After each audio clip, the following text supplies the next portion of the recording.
વિશ્વ હિન્દુ પરિષદ બજરંગ દળ દ્વારા આજરોજ બાયડના આંબલિયારા ખાતે આઝાદીની લડાઈમાં શહીદ થયેલ શહીદોને શ્રદ્ધાંજલિ કાર્યક્રમ યોજાયો।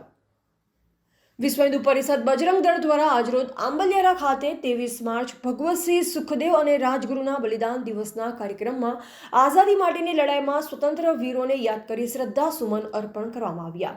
આ કાર્યક્રમમાં રાષ્ટ્રીય સ્વયંસેવકના વિભાગના પૂર્ણકાલીન કાર્યકર્તા અમૃતભાઈ પ્રજાપતિ દ્વારા વક્તવ્ય આપવામાં આવ્યું અને વિશ્વ હિન્દુ પરિષદ અરવલ્લી જિલ્લા સહમંત્રી મિતેશભાઈ પટેલ, બાયડ નગર અધ્યક્ષ પ્રતિકભાઈ પટેલ, નગર સહસેવા પ્રમુખ પરેશભાઈ પંચાલ હાજર રહી માર્ગદર્શન આપ્યું। આ કાર્યક્રમમાં રવિભાઈ વણજારા, સુરપાલસિંહ ચૌહાણ, અર્જુનભાઈ રબારી અને તેમની ટીમે ખૂબ જ સરસ રીતે કાર્યક્રમને સફળ બનાવ્યો। એ આજના જીવનને પણ ખૂબ પ્રેરણા આપી જાય છે। આઝાદી પૂર્વેના સમયમાં આપણા દેશની સાંસ્કૃતિક વિરાસતના આધાર ઉપર આપણા દેશને આઝાદી અપાવવા માટેના પ્રયત્નો કરનાર વીર બલિદાની પુરુષો એ આ ભારતની ભૂમિની દેન છે। આ તો ઘણા ગાંઠ્યા નામ એવા છે કે જેને આપણે બધા જાણીએ છીએ કેટલાક કામોના લીધે, બાકી અસંખ્ય લોકો એવા છે જે આ દેશ માટે બલિદાન થઈ ગયા। ભગતસિંહ ખૂબ નાની ઉંમરમાં, જેમ મિતેશભાઈએ વાત કરી એમ, પોતાના સંપૂર્ણ જીવનનો જે સુખ ભોગવાનો જે સમય હતો યુવાન અવસ્થાનો, એ અવસ્થામાં એ દેશ માટેનો વિચાર આવવો એ અસામાન્ય।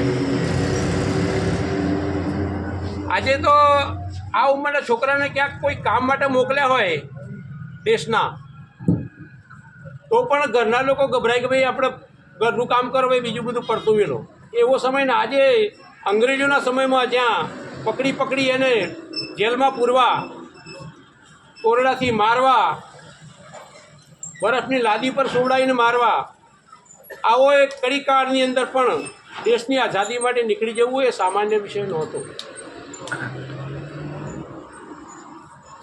ભગતસિંહે આ બધું શા માટે કરવું પડ્યું? દેશની આઝાદી એટલે શું? માત્ર અંગ્રેજોના આ દેશમાંથી જતા રહેવાથી આપણો દેશ પરમ વૈભવના શિખરે પહોંચી જશે?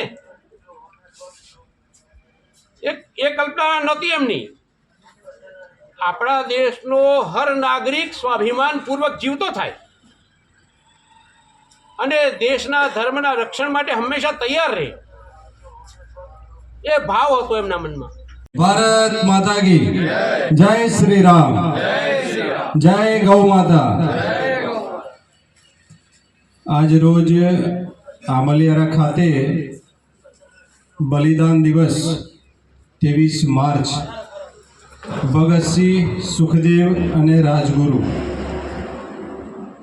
એ ત્રણેય મિત્રો હસતા હસતા કોલેજમાં ભણતા અને ક્રાંતિકારી બન્યા હતા, અને આજના દિવસે તેમને ફાંસી આપવામાં આવી હતી।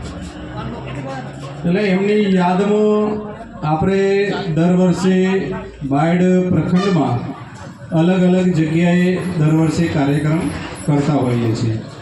આજે રોજ આપણે આંબલિયારા ખાતે ભેગા થયા છીએ તો એમની યાદમાં કંઈક વાત થાય। આપણા દેશ માટે કેટલા લોકોએ બલિદાન આપ્યા છે તો એમને યાદ કરવાનો દિવસ છે। દેશ માટે એવા અસંખ્ય લોકો હતા કે હસતા હસતા દેશ માટે બલિદાન આપ્યા છે। ભગતસિંહ, સુખદેવ, રાજગુરુ, બટુકેશ્વર દત્ત, ચંદ્રશેખર આઝાદ એ બધાની એક સરસ ટોળી હતી, અને ફક્ત 22 વર્ષની ઉંમરે ત્રણેય મિત્રોને એક સાથે ફાંસી આપવામાં આવી હતી, ફક્ત 22 વર્ષની ઉંમરે। રિપોર્ટર દિનેશ પટેલ, અરવલ્લી।